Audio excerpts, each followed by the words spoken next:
right, boys, it is Sunday. You guys already know what time it is. It's the top 10 must-have cards video. You guys know I do this every other Sunday, intertwining with the best card in every position. We switch that off every Sunday. It's my favorite time to upload these videos. Keeps you intact with what the best cards in the game is, and probably which order you should buy them as well. But if you enjoy videos like this, make sure you hit that like, hit that subscribe, and let's just jump right into number 10 here. If you were looking for cheap, fast Madden coins to build that God Squad you always wanted, head over to my sponsor, EasyMut, and use code SHOE for 5% off your order. The link is in the description. Number 10, we have a non-LTD. I know it's very hard to get non-LTDs being in the top 10 this late in the year because you guys know EA has turned this into LTDs basically are just 10 times better than every card at this point of the year. But MVS is still very good. A 96 speed. I actually think he's better than the brand new Debo we got too on the same day. I mean, 96 speed on a 6'4" wide receiver, and he's non-LTD. That is about as good as you can get in this game. I mean, he's literally Calvin Johnson without the double knee.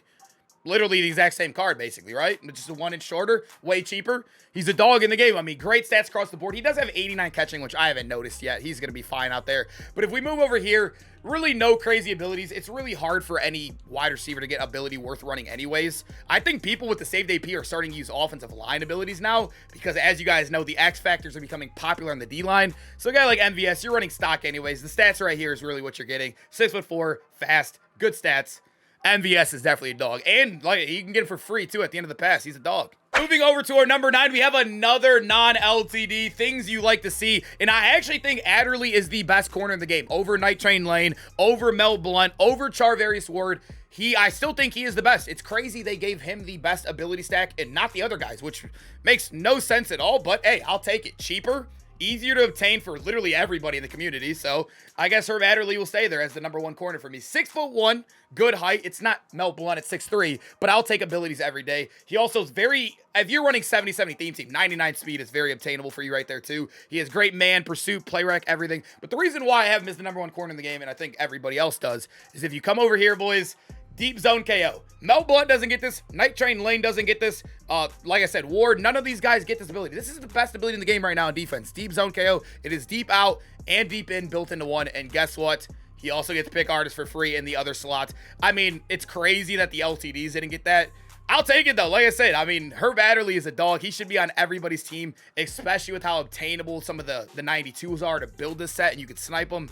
Go get you a Herb, man. I'm telling you, this dude is a dog on the outside. Number 8, we got our guy, Calvin Johnson, a.k.a. Megatron. This card, although he, like I said, he's very similar to our guy, MVS, we showed you earlier. He's a little bit more expensive, although he is tanked in price. And there's a reason why, is because he doesn't get Super Bowl theme team. That's really the biggest reason why. But he's still a good card. 96 speed. He gets every other theme team, I guess you could say, in the game besides Super Bowl, which is cool. So still playoffs. He can still get up to 99 easily. But at the end of the day, the reason why I have him a little bit higher, because if you're running these base double me on to start the game, although I don't think it's nowhere near as it was back in the day, he still you can still get these too, but starting with double me can still bail you out at certain times. I've seen many times where people have not had KOs in the event. Like in the event, I've played so many games where I've not had a KO at the middle safety and I'd attack it, throw it up to Calvin, and I'd have an easy 50-yard gain to start the game. I just feel like there's something with Calvin that just makes him play better, although there's really no other good abilities besides the starting X factor. Megatron is just one of those guys. He's just in the game. You put him on the field, he balls, man. I just cannot have him not on this list, right? I just couldn't. Moving over to number 7, we got another set card. I mean, this is cool. I love it because I know a lot of people watching the video hate seeing LTDs on this list. I hate putting LTDs on this list, but I'd say true to form, I like to put the best cards, how I actually value them as the best cards in the game. And there's actually a lot of good set cards that came out with this promo, so it's cool to see. But Ronnie Lott, one of the best safeties in the game. You guys know I did my top 10 safeties video yesterday. Not going to ruin where he was, but obviously being in the top 10 must-have cards video, he has to be pretty high up there, right? But when you look at this card, 96 speed, top-end speed in the game. Basically tied for the fastest. Or there's Mel Blount, but Mel Blount's ability sucks. So Ronnie Lott, still very good, right? He has really good stats, 90 play rec, good man, good zone, hit power. The reason why he's here is the exact same reason why Herb Adderley was on this list.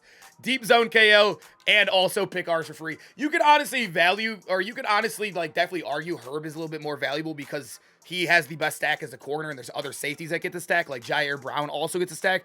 But I just think the free safety is a little bit weaker. The next best free safety in the game, I couldn't even tell you who it is. I'm trying to think.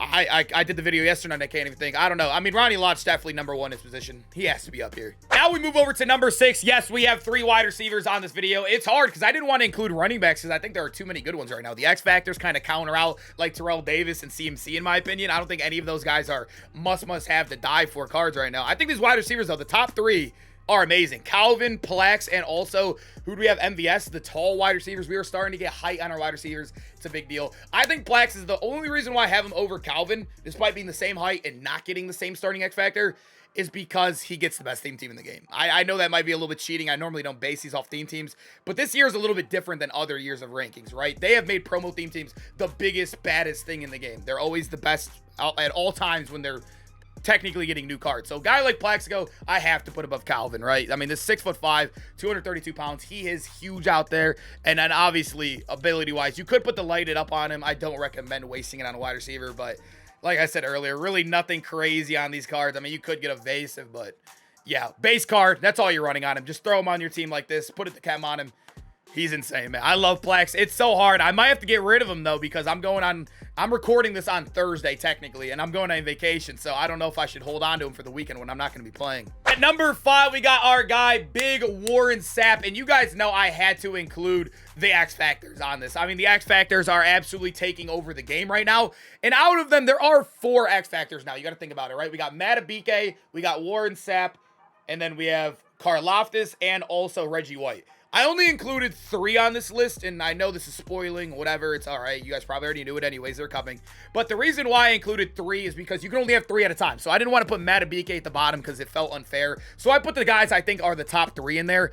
And Warren Sapp arguably is better than the next guy. And there's a reason why he's arguably better. Although stat-wise, he's not. And I don't want to, see, the thing is, I don't want to, like, include that I think people are going to run like the lighted up token. But if you run the lighted up token on him, which I think a lot of people are, including myself, you get unstoppable force all game long.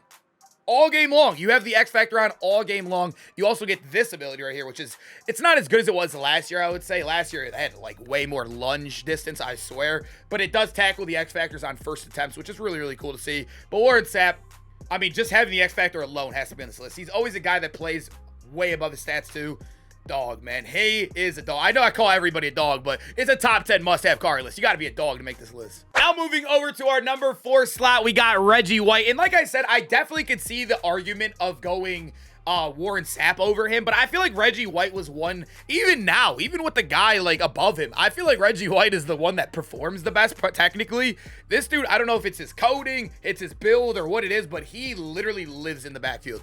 I think right now, I'm not on my current one. I'm just in the catalog right now. But I think my current Reggie White literally has over 100 sacks. I mean, that is insane. I don't play. I know I've been grinding the event crazy, but 100 sacks in Madden on a card that just came out like less than like 2-3 weeks ago is insane. I don't play the game like 10 hours a day as a lot of you guys might think I do. I only play when I stream, which is like 3 hours at most a day, maybe 3.5 hours. And Reggie White has been insane for me. And as you guys know, X Factor, difference is, you can't have it on all game with him, but it is 0 AP, so you are saving that 1 AP, and you need 3 of them anyway, so might as well get your guy Reggie White out there. He also does get 1 AP double or nothing, which I think is super good this year too, but a base card, run the X Factor, leave him there. He's going to ball. No matter if you have 3 down linemen, if you rush 2, still pretty good, honestly. I've tried it a couple times. You got to have Reggie White in the squad somewhere. At number 3, we have the best safety in the game, the best DB in the game. I think everybody should have Cam Chancellor on their team if you could afford him. I know he is I think the most expensive card currently in the game. Correct me if I'm wrong. I don't know if Todd Gurley and J.J. Watt are still up there. I mean, who really cares about those cards? Those cards are just dead right now. But Cam Chancellor, I think out of the relevant cards, I think is the most expensive card in the game. I hate to, like I said, I hate putting guys like this, but Cam is definitely, I think, worth it. This guy has been a game changer for me. Not only has he been one of the best guys in the backfield, right? Like, just literally, not the backfield, but like playing up top for me. But he has forced so many fumbles that no other card has for me on hit sticks. Hit stick fumbles are at an all-time low. Like, they suck this year. They're terrible. Everyone's stripping with the RB. He has forced so many hit sticks that I'm like falling back in love with hit power. 98 hit power and a 6'3", so one of the tallest DBs in the game too. You also are getting the stack I showed you earlier with Ronnie Lott and also our guy Adderley. You're getting pick artist for 0, deep zone KO for 2, so you have the best stack in the game right there. And then also, I mentioned it in yesterday's video, the top 10 safeties. There's this stack that is going around. If you don't plan on using the 3D line X Factors, and say if you want to use 2, use another X Factor. Here's a glitchy stack if you are using the lighted up token on him. A lot of people, it's becoming popular, are running dual threat. Let me explain it. I know I explained it yesterday, but I know some people didn't watch that video. Dual threat is basically a KO everywhere on the field, right? So you can literally knock the ball out everywhere, but it doesn't give you the reaction timing boost and other KOs do. Have you ever watched a deep out zone KO literally turn with his head around his back, snap on the ball, and knock it out? You can't do it if you're running just dual threat. But the way people are making it better are running mid zone, which mid zone is glitched. The improved reactions work everywhere on the field. Flat zone, mid zone, deep out, deep in. You still get the improved reaction time. So people are running that, dual threat, and pick artist. And he has a KO everyone on the field with improved reactions while catching the ball. It's kind of glitchy. I think it's harder to run that, though, because everyone wants the 3-down line X Factors. But that is about as good as it gets right there ability-wise. Cam is insane, dude. Insane. Number 2, Karlaftis is currently 800K. He's cheaper than Reggie White. Yeah, I mean, everybody should have Karlaftis. I'm going to be honest with you guys. I think he is still one of the best cards in the game. I don't know why I said still. He literally just came out. But Karlaftis is insane, boys. 94 speed, so he is the fastest X Factor rusher. He has 90 excel, 97 strength. The block shed's insane. The power move, the finesse. He has a good build out there in the game. But if we come over here, this ability, I don't think people are hip to this yet. It is Unstoppable Force is 1 AP on him, by the way, right? Where you can keep it on all game. You have to use a token on it, too. You should not have... Karlaftis is a must-use token.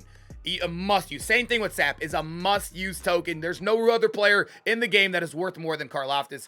Colossus is so good. I'm telling you, this ability is amazing. He's the only one in the game that gets it starting on. I think Chris Jones is the only other card in the game that gets it, but it doesn't start on for Chris Jones, right? It is basically Unstoppable Force, but it works against double teams too. And trust me, it has been good. I played him at D-Tackle. I think that's the best place to play him because you get double teamed a lot of D-Tackles. You can still wreak havoc there while you have Reggie White and Sapp going crazy on the outside.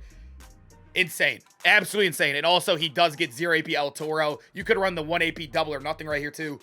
Best rusher in the game. Must have. It's crazy. I don't know. I know there's good offers that came out with this promo. I have no clue how he's this cheap, dude. I don't know if it's because of name value. Nobody really cares about Karlaftis.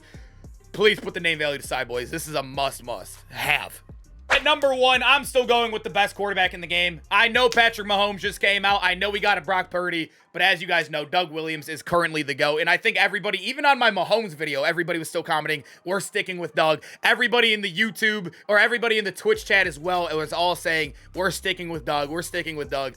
Doug kind of is just too good right now. I mean, how does it get much better than Doug? You use the lighted up token on him. Say if you have 2, if you bought the offer, even if you don't use it on Sapp, he gets all 4 of the main abilities while having the best release in the game. Mahomes gets a really good AP stack, right? I think Mahomes with the token, which I don't think you should use a token of Mahomes with Karlaftis in the game, but he gets a stack for like 4, but you are losing the best release in the game. I mean, the best release is the biggest deal. And this is the year where saving AP on offense isn't really that big of a deal because wide receiver abilities suck.